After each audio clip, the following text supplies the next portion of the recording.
What's up guys, it's And It's Gone, and today we will be looking at 5 trades for Guardians All-Star and ace Shane Bieber.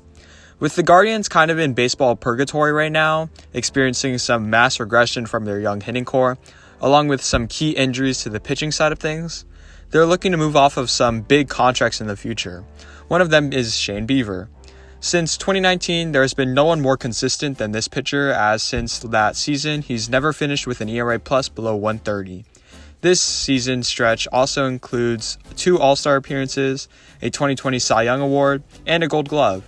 Simply put, Shane Bieber is an ace who will eat up innings at an elite rate.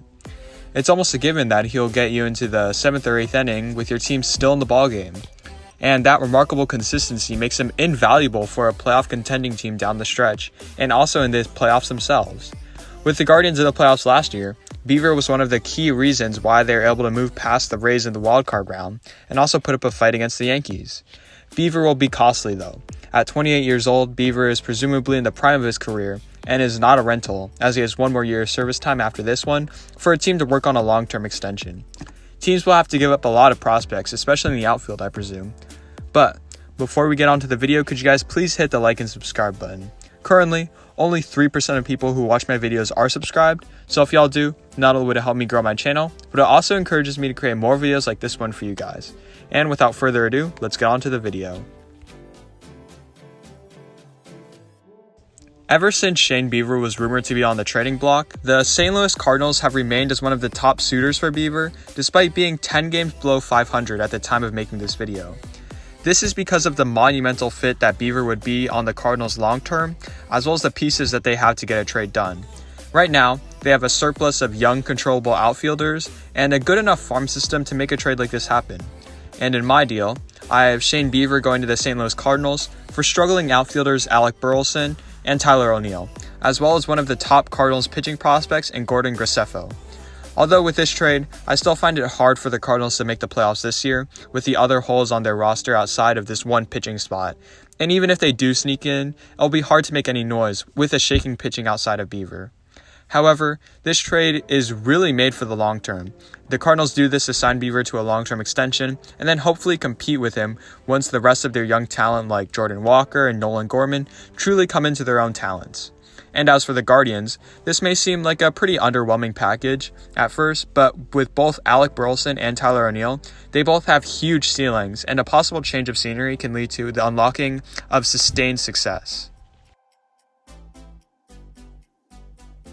The Arizona Diamondbacks make this list for the first time as buyers ever since I started making these trade videos, and although I don't really see them grabbing a big time starter this trade deadline specifically, but rather for a couple of bullpen arms, the need is there for starting pitching. Right now, outside of ace Zach Gallen and the mainstay Merrill Kelly, the pitching rotation is filled with rookies and middle of the rotation guys at best, like Zach Davies. Grabbing an elite arm like this one would suit the D-backs in the playoffs, especially in the wildcard round, assuming they don't win the NL West. As who would want to play Zach Gallen, Shane Bieber, and Merrill Kelly in a 3-game series win or go home? Furthermore, the Diamondbacks have one of the best farm systems in the game to facilitate a trade and young pieces on the major league roster to boot. In my trade, I have them sending over former top prospect Alec Thomas along with pitchers Dre Jameson and Blake Walston. The Guardians get that outfielder that they've been looking for that fits their team, as one of the better fielding center fielders in the league, and Thomas, as well as some untapped potential. Thomas in the minor leagues hit over 300s in his career, but has seen his numbers drop to the low 200s in the major leagues. With a huge leg kick and over-the-top swing, this issue seems largely mechanical, and a change of scenery with a differing coaching perspective could also help him.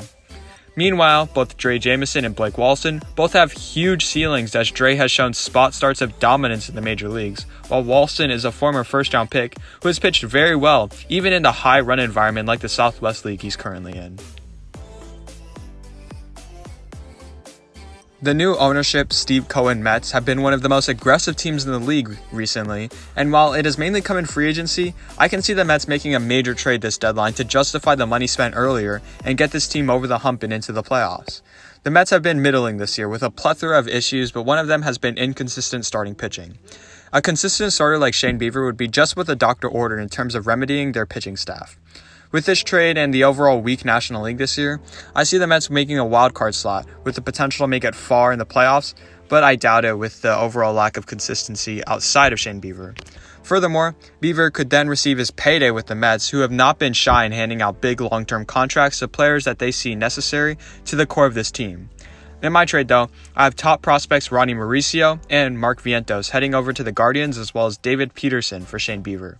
Although this package may seem a little bit steep, that is only the way this trade can be done if the Mets are unwilling to part with either Alvarez or Beatty in this trade. The Guardians get two nice power profile bats in this trade in Ronnie Mauricio and Mark Vientos, who each have the potential to be middle of the order sluggers, and David Peterson himself has been one of the top young pitchers in the Mets system for a long time, and should be valuable to the Guardians if they can develop him like other young pitchers that they've had over the years. The Dodgers, as usual whenever talking about a potential blockbuster trade, make this list. However, they could be in more dire straits than usual with recent injuries to their starting rotation.